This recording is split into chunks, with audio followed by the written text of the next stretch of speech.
जब नाद आपके अंदर गूंजेगा, अमृत तत्व जागृत होगा।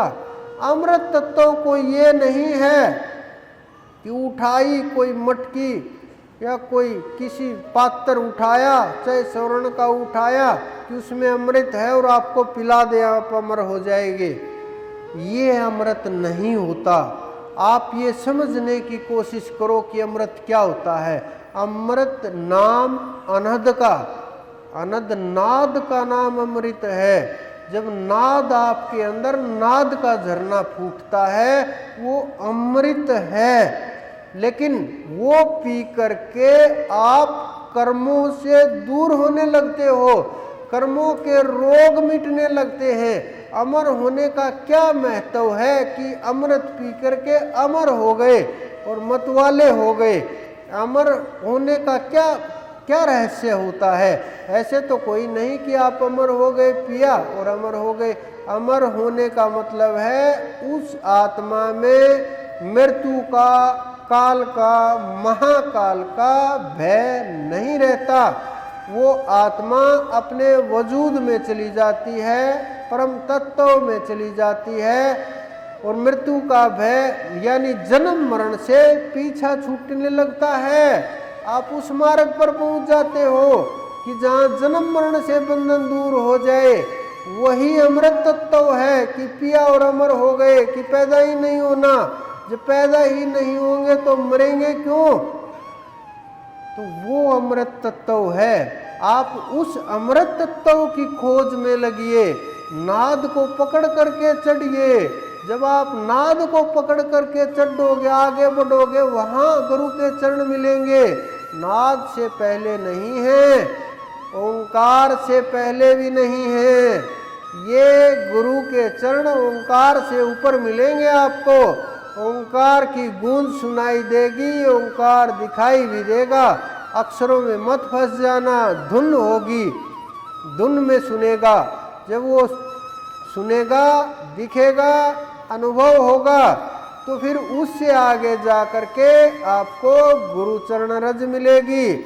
और वहाँ से फिर मस्तक पर लगा करके, ललाट के ऊपर सजा करके फिर आप आगे बढ़ोगे। आपको रोकने वाला कोई नहीं होगा।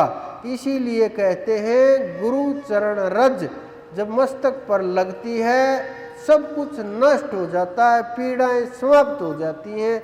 ये रहस्य हैं इन चीज़ों के। आप लोग जब जानोगे इन रहस्यों को तो वहाँ तक पहुँच जाओगे, उन तत्वों को पाओगे, उनकी खोज करोगे। ये महत्वपूर्ण चीज़ें हैं, जीवन के लिए भी, साधना के लिए भी, आध्यात्म के लिए भी, परम तत्व के लिए भी, खोज के लिए भी बहुत आवश्यक चीज़ें हैं। क्योंकि ये खोज करके आपका बहुत समय निकल जाएगा खोजने में। इस कारण से हमें किसी भी प्रकार, कितना भी समय लगे, हमें जो अनुभव हुआ, जो परमात्मा ने सिखाया, जो हमें दिखाया, जो अनुभव कराया, वो आप सब लोगों के सामने जो हम मिला उसको बांट रहे हैं। जो भी लेगा उसका कल्याण हो जाएगा। निश्चित है कल्याण कोई रोक नहीं सकता। बस साधना की आवश्यकता है, इतनी सी कमी है। बैठने की आदत लगाएं, मौन रहने की आदत लगाएं। जितना कम शब्दों का, जितना कम मन का, जितना कम बुद्धि का प्रयोग करोगे, ज्ञानी होना सांसारिक पदार्थों को जान लेना नहीं है। बड़े बड़े वैज्ञानिक लाखों पदार्थों को, करोड़ों पदार्थों को जानते हैं, वो ज्ञानी नहीं है। विद्वान हो सकते हैं, बुद्धिजीवी हो सकते हैं, समझदार हो सकते हैं, ज्ञानी नहीं हो सकते। ज्ञानी हो जाने का अर्थ होता है अपने आप को जान लेना, पदार्थों के रहस्य को जान लेना कि ये प्रकृति है और इसमें वो तत्व विराजमान है, उसके बिना कोई भी तत्व पूर्ण नहीं है। जब ये रहस्य आपको समझ में आ जाएगा, फिर आप ज्ञानी हो गए, समझ में आ गई चीज़ें, आप जीवन मुक्त हो गए। इतना सा समझना है। इतने से समझने के लिए पुराने जमाने में बोलते हैं कि बहुत लंबी लंबी तपस्या करते थे ऋषि मुनि, आज भी बहुत लंबी लंबी तपस्या करते हैं साधक लोग। बस यही समझ में नहीं आता उनको कि तुम ही ब्रह्म हो, मैं ही ब्रह्म हूँ। इसी चीज के ऊपर शंका रहती है कि नहीं मैं ब्रह्म नहीं, मैं ब्रह्म कोई और है। दो हो जाते हैं, एक नहीं होता, और दो होकर के भक्त भगवान बन जाते और पूरी उम्र साधना में चली जाती है। तो आप लोग साधना कीजिए, आरंभ कीजिए, प्राप्ति के लिए प्रयास कीजिए।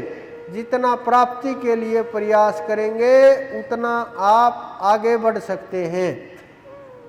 अगला जो प्रोग्राम होगा, पिछले 2 अक्टूबर को बहुत लोगों को मेरे से शिकायत रही कि हमें नहीं बुलाया, बस सेवादारों को बोल दिया।